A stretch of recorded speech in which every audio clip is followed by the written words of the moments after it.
Hello dear students, मैं Harshala Chauhan BSc second year के लिए ये आज मेरा 10वां लेक्चर है जिसमें हम सेकेंड पेपर की यूनिट 4 के टॉपिक वेलोसिटी सिलेक्टर पर बात करेंगे।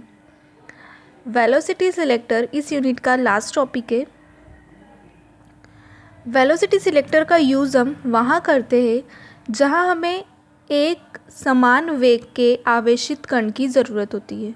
मतलब जब हम सोर्स से चार्ज पार्टिकल्स इमिट करवाते हैं तो वो सेम डायरेक्शंस में तो होते हैं बट उनकी जो वेलोसिटी होती है, उनकी जो एनर्जी होती है वो डिफरेंट होती है।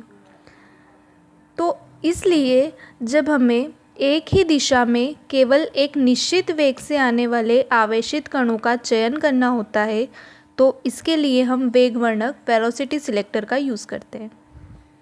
यहाँ पे हमने सपोज़ किया कि हमारे पास एक चार्ज पार्टिकल्स की एक लाइट बीम है जिनमें सभी चार्ज पार्टिकल्स का चार्ज q है और उसका मास स्मॉल m है जो एक डायरेक्शन में आगे बढ़ते हैं।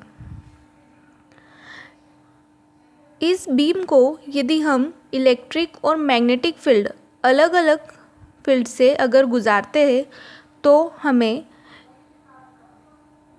इन चार्ज पार्टिकल्स का डिफ्लेक्शन दिखाई देता है।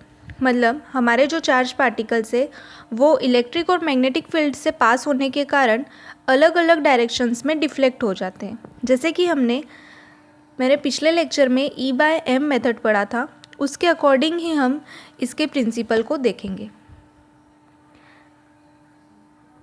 जब हम इन इलेक्ट्रॉन्स बीम को मैग्नेटिक फील्ड B और इलेक्ट्रिक फील्ड E से पास कराते हैं, चूँकि मैग्नेटिक फील्ड और इलेक्ट्रिक फील्ड दोनों एक दूसरे के परपेंडिकुलर है, जिसके कारण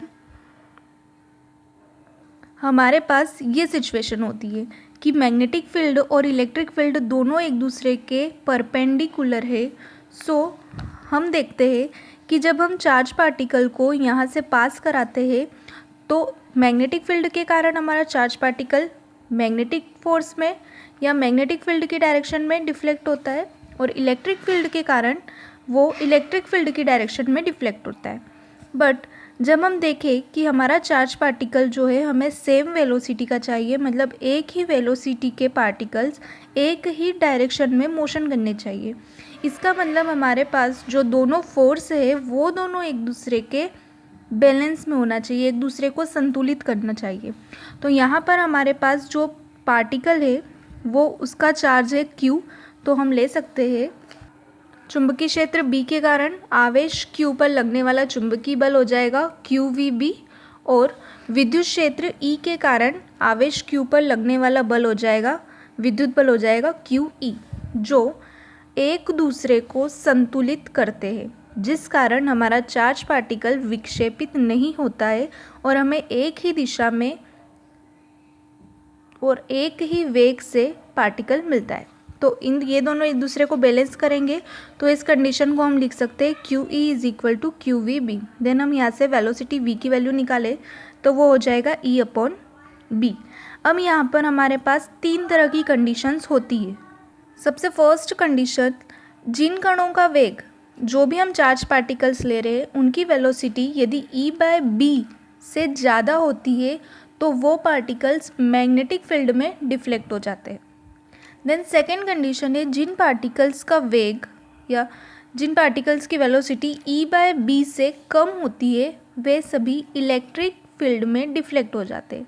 मतलब जो हमने यहाँ पर वेलोसिटी V की वैल्यू निकाली है V = E/B, सो इस कंडीशन में हमारे पास 2 तरह की टर्म्स बनती है। फर्स्ट होती है जो मैग्नेटिक फील्ड में डिफ्लेक्ट होती है एंड सेकेंड जो इलेक्ट्रिक फील्ड में डिफ्लेक्ट होती है।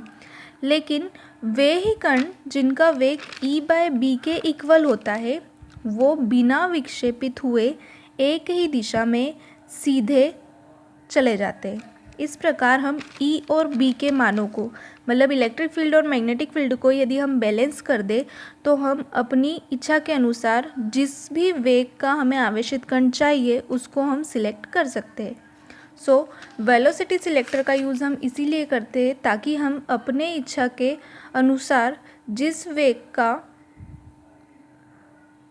आवेश चाहते हैं वो हम सिलेक्ट कर पाए। ये थ्योरी क्वेश्चन ही है। आई होप आपको ये समझ में आया होगा कि वेलोसिटी सिलेक्टर का यूज़ हम क्यों करते हैं। ये हमारे इस यूनिट का लास्ट टॉपिक था। इस लेक्चर में हम हमारे पिछले लेक्चर्स के कुछ टॉपिक को रिवाइज कर लेते हैं। सबसे फर्स्ट हमने इस यूनिट में पढ़ा था इलेक्ट्रॉन गन, जिसमें हम थर्मियोनिक इमिशन के थ्रू इलेक्ट्रॉन्स को प्रोड्यूस कराते हैं और उनसे एक तीव्रगामी इलेक्ट्रॉन पुंज, इलेक्ट्रॉन बीम प्राप्त करते हैं। देन सेकेंड टॉपिक हमने पढ़ा था लीनियर एसेलेरेटर। लीनियर एसेलेरेटर और साइक्लोट्रॉन दोनों एक तरह के एसेलेरेटर डिवाइस है जिसमें हम इलेक्ट्रॉन्स को या चार्ज पार्टिकल को त्वरित कराने का काम करते हैं। उनकी एनर्जी, उनकी काइनेटिक एनर्जी और उनकी वेलोसिटी को इंक्रीज़ करते हैं। देन उसके बाद हमने पढ़ा था CRO, कैथोड रे ऑसिलोस्कोप, जिसमें हम कैथोड किरण मतलब इलेक्ट्रॉन्स के मोशन को देखते हैं, वो किस तरह का पैटर्न ड्रॉ करते हैं, ये सब चीज़ें हम एक स्क्रीन पर देखते हैं और इस पूरे डिवाइस को हम बोलते हैं CRO, cathode ray oscilloscope. Then last topic था हमारा वेलोसिटी सिलेक्टर। आई होप आपको ये समझ में आया होगा। अगर आपको लेक्चर अच्छा लगे तो प्लीज़ लाइक और शेयर ज़रूर कीजिएगा। Thank you.